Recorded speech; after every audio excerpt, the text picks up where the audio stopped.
નમસ્કાર, હું છું એન્કર અર્પિતા પટેલ. આપ જોઈ રહ્યા છો news snap channel. News snap ચેનલમાં દર્શક મિત્રો આપનું હાર્દિક સ્વાગત છે.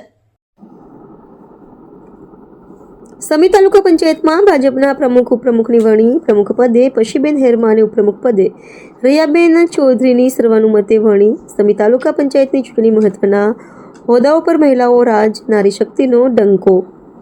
પાટણ જિલ્લાના સમી તાલુકા પંચાયતને મળ્યું નવું નેતૃત્વ. પ્રમુખ પદે પશીબેન હેરમા અને ઉપપ્રમુખ પદે રૈયાબેન ચૌધરીની સર્વાનુમતે વરણી કરવામાં આવી છે.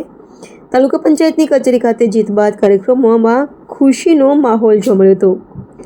સમી તાલુકા પંચાયતના પ્રમુખ અને ઉપપ્રમુખ પદની ચૂંટણી આજે ઉત્સાહભેર યોજાઈ હતી, જેમાં પ્રમુખ તરીકે પશીબેન અનિલકુમાર હેરમા અને ઉપપ્રમુખ તરીકે રૈયાબેન માનસીભાઈ ચૌધરીની સર્વાનુમતે વરણી કરવામાં આવી હતી. સાથે કારોબારી ચેરમેન તરીકે પ્રતાપજી વરજંગજી, પક્ષના નેતા તરીકે મહેશભાઈ રાણાભાઈ ભીલ અને દંડક તરીકે હરેશજી ધીરાજી ઠાકોરની પસંદગી કરવામાં આવી હતી.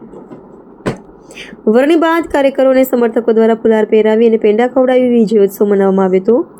નવનિયુક્ત હોદ્દેદારોએ સમી તાલુકાના છેવાડાના ગામડાઓ સુધી વિકાસના કામો અને સરકારી યોજનાઓનો લાભ પહોંચાડવાની પ્રતિબદ્ધતા વ્યક્ત કરી હતી. સમી તાલુકાના ગ્રામ્ય વિસ્તારોમાં રોડ, રસ્તા, પાણી, શિક્ષણ અને લોકોની મૂળભૂત સુવિધાઓને વધુ મજબૂત બનાવવા પ્રાથમિકતા આપવામાં આવશે. સ્થાનિક અગ્રણીઓને મોટી સંખ્યામાં કાર્યકરોની હાજરી વચ્ચે નવા સુકાનીઓને શુભેચ્છાઓ પાઠવવામાં આવી હતી, તેમજ કાર્યકરોમાં ભારે ઉત્સાહ જોવા મળ્યો હતો. રિપોર્ટર પંકજ સાધુ, પાટણ.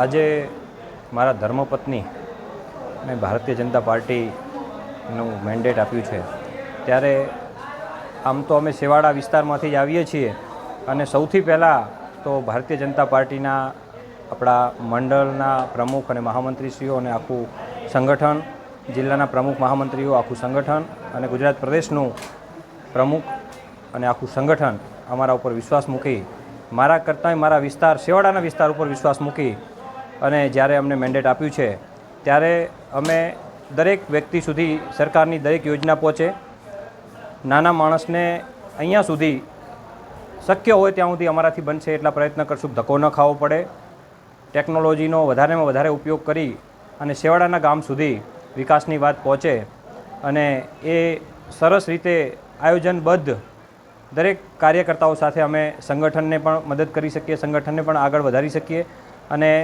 વિકાસના દરેક કામો નાનામાં નાના માણસ સુધી પહોંચે એવા અમે પ્રયત્ન કરીશું. આજે ભારતીય જનતા પાર્ટીનું પ્રદેશ સંગઠન, જિલ્લા સંગઠન તથા તાલુકા સંગઠને મારા ઉપર, અમારા ધર્મપત્ની ઉપર જે વિશ્વાસ મૂકી અને અમને મેન્ડેટ આપ્યું છે, તો અમે તાલુકાના વિકાસના કામોમાં સહભાગી થઈ છેવાડાના માનવી સુધી દરેક સેવા, દરેક લાભ પહોંચે અને તાલુકામાં કોઈ વંચિત ના રહે એવા સારા સુચારુ કામો કરી અને તાલુકાના વિકાસને આગળ વધારીશું.